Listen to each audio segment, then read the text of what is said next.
সেতু নির্মাণে জনসাধারণ নয় বরং গুরুত্ব দেওয়া হয়েছিল ব্যক্তি স্বার্থ, এমন অভিযোগ উঠেছে খুলনার নির্মাণাধীন ভৈরব সেতু নিয়ে।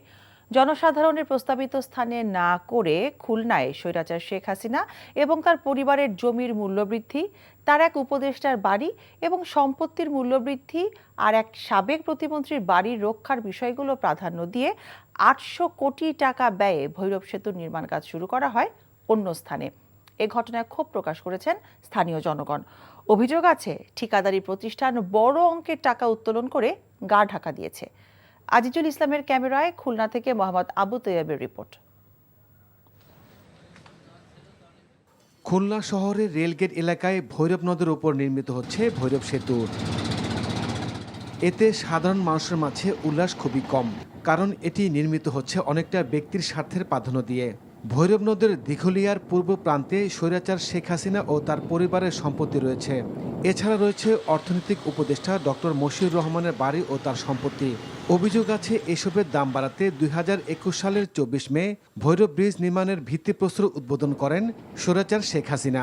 সেখানকার অধিকাংশ মানুষ চেয়েছিল শহরের জেলখানা ঘাট বা শিরোমণি এলাকায় সেতুটি হোক। এতে লাখো মানুষের উপকার হতো, প্রসারিত হতো ব্যবসা বাণিজ্য। যে ব্রিজটি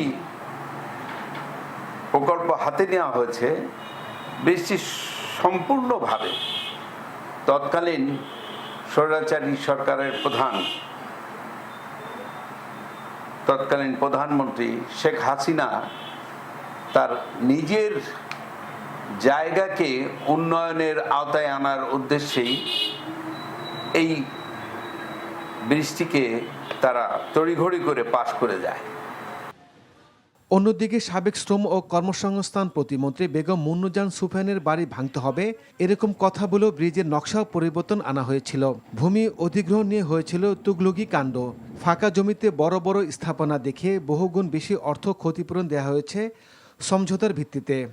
স্বৈরাচার শেখ হাসিনার জমির কেয়ারটেকার আরও জানান, শেখ হাসিনা চাচাতো ভাই সালাউদ্দিন জুয়েল ব্রিজের কাজ করবেন বলে শত শত একর জমি দখল করে রেখেছেন। শেখ হাসিনার ছেলে জয় ভিতর কিছু নেই, কোনোদিন কিছু নেই। এটা হলো কি ভাড়া নেছে, হলো কি তোমার ওই মন্ডল মিলির মালিক কি ভাড়া নেছে, ভাড়া দেয় ঠিক মতো। হ্যাঁ ভাড়া দেয় ঠিক মতো। এই যে ফুটো এই পর্যন্ত এইটুকু এই এন্টার নদী পর্যন্ত হলো শেখ হাসিনা। এই বিষয়ে এখনও অবগত নন জানান নতুন আসা সড়ক ও জনপথ বিভাগের খুলনার অতিরিক্ত প্রধান প্রকৌশলী। এরপরও বিষয়টি তদন্ত করে দেখার কথা জানান তিনি। কম্পারেটিভলি কিন্তু এখানে আমি প্যারালালি আমার হাইওয়ের সাথে চলে আসছি, এই জন্য কিন্তু এখানে আমার মানে ঘনবসতিটা কম। পরে সেইটা কেন ওইভাবে চেঞ্জ হয়েছে বা আদৌ হয়েছে কিনা আমার নলেজের নাই। বিষয়টি তদন্ত করে অভিযুক্তদের বিরুদ্ধে ব্যবস্থা নেওয়ার দাবি খুলনাবাসীর। NTV news desk. টাকা চুরির জন্য যদি আমার গলায় জুতার মালা পরাইতে হয়, তাহলে আমার শালীর সাথে প্রতারণা করার জন্য তোর ফাঁসি হবে। দুলা ভাই, আপনার তো ঘর জামাই বইলা একটা পরিচয় আছে, আমার তো তাও নাই।